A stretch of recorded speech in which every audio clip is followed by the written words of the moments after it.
नमस्कार, स्वागत है आप सभी का। मैं हूं आंचल। आप देख रहे हैं देश का सबसे भरोसेमंद चैनल डी न्यूज, जहां पर हम लेकर हाजिर हैं आपका पसंदीदा शो न्यूज पंच। और इस कार्यक्रम के जरिए हम पहुंचते हैं सत्य और तथ्य की तमाम उन खबरों को करवाते हैं, उनके हर पक्ष से आपको करवाते हैं रूबरू। तो आइए सीधे रुक करते हैं इस वक्त प्रमुख टॉप लाइन्स की तरफ।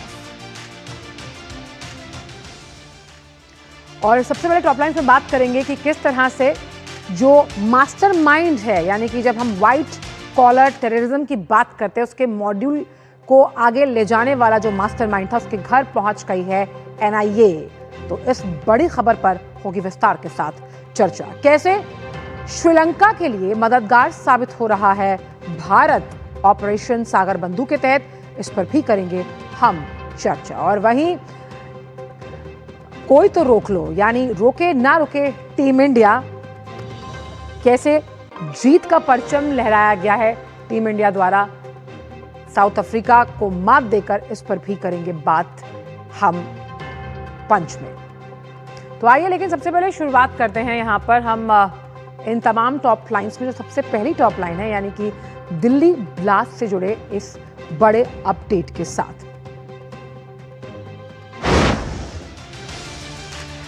तो दिल्ली ब्लास्ट का जो अपडेट है वो ये है कि किस तरह से एनआईए जो है जम्मू कश्मीर में ताबड़तोड़ 8 जगहों पर उसने छापे मारे और टेरर मॉड्यूल पर शिकंजा कसा है। इस पूरी खबर को समझने की कोशिश करते हैं ग्राफिक्स के जरिए कि आखिरकार ये 8 जगहों पर जो एनआईए ने छापेमारी की है, ये दिल्ली ब्लास्ट की कौन सी कड़ी को जोड़ते हुए नजर आ रही है, क्योंकि ये बहुत बड़ा ब्रेकडाउन, क्रैकडाउन माना जा रहा है एनआईए के थ्रू, क्योंकि ये एक बहुत बड़ा ब्रेक थ्रू हो सकता है उस लीड को जोड़ने के लिए कि आखिरकार जब हम दिल्ली ब्लास्ट की बात करते हैं तो व्हाइट कॉलर टेरर मॉड्यूल किस तरह से लगातार हम इस बात को जोड़ने की बात कर रहे हैं। तो दिल्ली कार ब्लास्ट मामले में छापेमारी हुई है।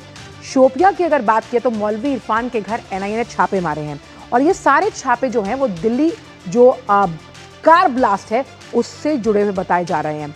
और ये जो इरफान है, जैसे शोपिया में जिसके घर पर छापेमारी की गई है, ये मास्टरमाइंड बताया जा रहा है किसका, व्हाइट कॉलर टेरर मॉड्यूल की जो मोडस ऑपरेंडी है उसका बहुत बड़ा मास्टरमाइंड है। पुलवामा के कई गांव जो हैं, अगर हम एनआईए के सर्च ऑपरेशन की बात करें तो वहां पर संबूरा में आमिर राशिद के घर भी छापे पड़े हैं और डिजिटल डिवाइस, दस्तावेज और अन्य जो आपराधिक सामान है वो बरामद हुआ है। एनआईए इस पूरे ब्लास्ट और टेरर फंडिंग का जो नेटवर्क है उसकी जांच कर रही है, और कैसे गुप्त फंडिंग वाला जो आतंकी डार्क वेब का नेटवर्क है उसको तोड़ना मकसद है एनआईए का।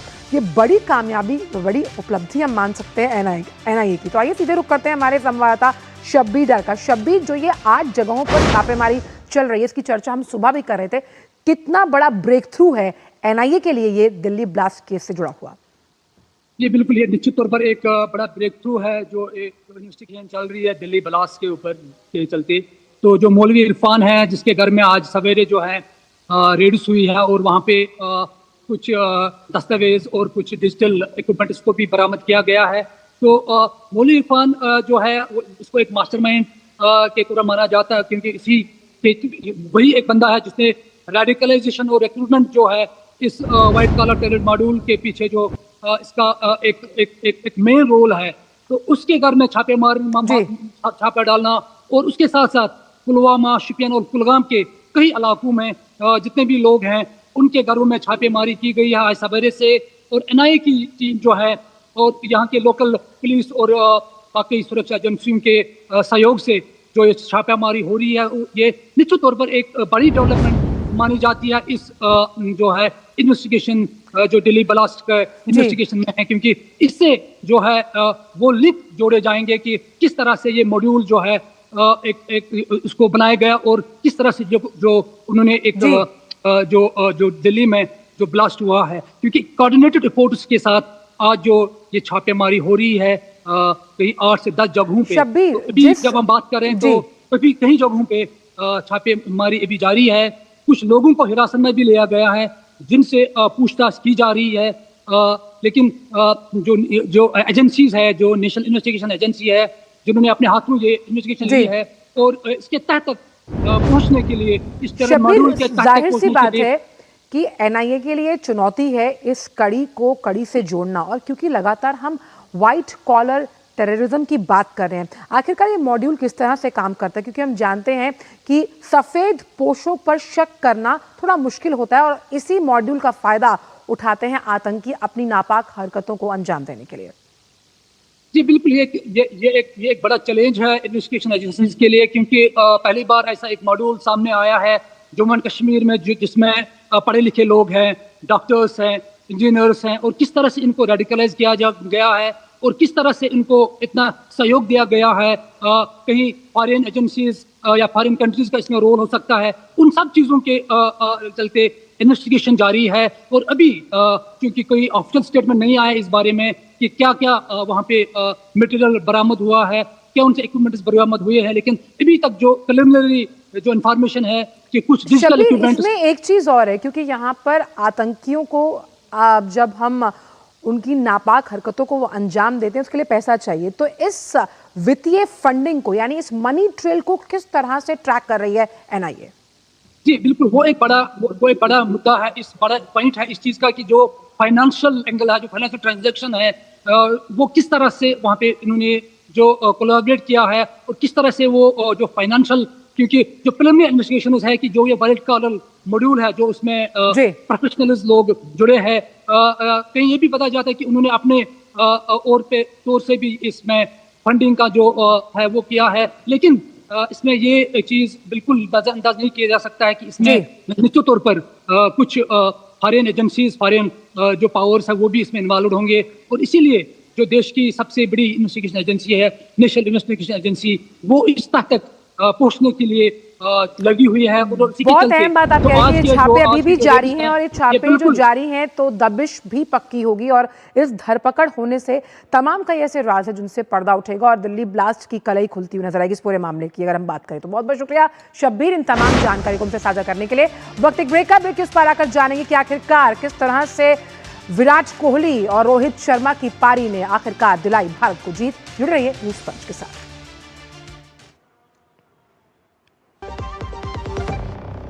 जब धरती चीर कर निकलता है लोहे का पत्थर और मिलता है मोंगिया के जोश से, फिर तपता है, पिघलता है और बनता है फौलाद। अब होता है सरिया सारी खूबियों के साथ। मोंगिया स्टील, मजबूत देश का मजबूत सरिया। ब्रेक के बाद सभी का स्वागत, और अब बात करते हैं विराट कोहली और रोहित शर्मा की, जिनकी विराट पारी साथ ही साथ कुलदीप यादव और हर्षित के जादू की वजह से टीम इंडिया ने रांची में कुछ इस तरह जीत हासिल की कि सब देखते ही रह गए। पहले बल्लेबाजी करने उतरी टीम इंडिया की शुरुआत हालांकि अच्छी नहीं रही, लेकिन उसके बाद रोहित शर्मा और विराट कोहली ने रांची में अपने बल्लेबाजी से समा बांध दिया, यानी भारतीय टीम ने हल्ला बोला और जीत का परचम लहरा दिया रांची में, और हिटमैन बने वनडे के सिक्सर किंग। आखिरकार किस तरह से ये अनस्टॉपेबल खेल खेला गया, ग्राफिक्स के जरिए आपको समझाते हैं। तो टीम इंडिया रांची वनडे में भारत की शानदार जीत हुई है। भारत ने दक्षिण अफ्रीका को 17 रन से मात दी। सीरीज में 1-0 से आगे इस वक्त भारतीय टीम चल रही है। भारतीयों ने करीबन 350 रन का लक्ष्य रखा था। 332 रन पर ऑल आउट हुई दक्षिण अफ्रीका की टीम।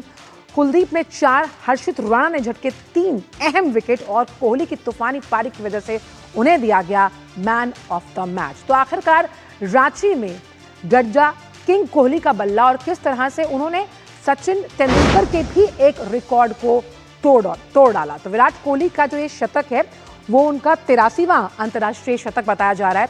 कोहली ने 120 बॉल पर 135 रन जड़े, और इसी पारी के दौरान 11 छक्के और साथ ही साथ 7 छक्के लगाए। तो हमारे साथ हमारे संवाददाता गौरव इस वक्त जुड़ गए हैं।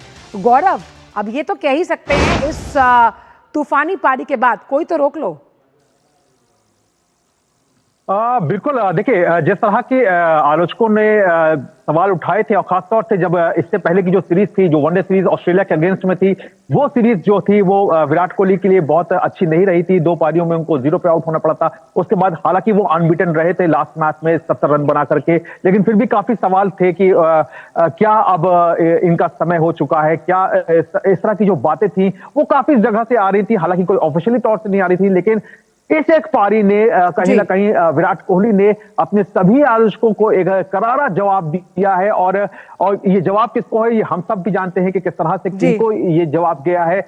लेकिन आपको देखना होगा कि किस तरह की ये पारी थी। एक ऐसे समय पे ये पारी आई जबकि अगर विराट कोहली और रोहित शर्मा के आंकड़ों को हटा दिया जाए तो बाकी के जो बल्लेबाज थे, चाहे वो कप्तान केएल राहुल हो, उन्होंने केवल 60 रन बनाए, रविंद्र जडेजा ने 32 रन बनाए। इसके अलावा कोई और बल्लेबाज जो था वो टिक करके भी अपनी पारी को जो है वो आगे नहीं बढ़ा पाया। तो एक बार फिर से विराट कोहली और रोहित शर्मा ने साबित करके दिखाया और उन्होंने बताया कि वो जो है वो हर एक गेम जो है वो एंजॉय करते हैं। वो इस फॉर्मेट में अगर खेल रहे हैं तो इस फॉर्मेट को वो एंजॉय कर रहे हैं, और जो भी मैचेस उन्हें मिल रहे हैं खेलने को, और जब भी उनसे उम्मीद की जा रही है कि यहां पर उनको अपने प्रदर्शन को हर्षित राणा अपने आप में इसमें सरप्राइज पैकेज के तौर पर सबके सामने है। बहुत बहुत शुक्रिया गौरव, हमारे पास समय कम है, बहुत बहुत शुक्रिया इन तमाम जानकारी को साझा करने के लिए। तो न्यूज़ पंच में फिलहाल इतना ही। आपसे मुलाकात होगी 2 बजे कुछ अन्य नए मुद्दों के साथ। मुझे मेरी पूरी टीम को दीजिए इजाजत। नमस्कार।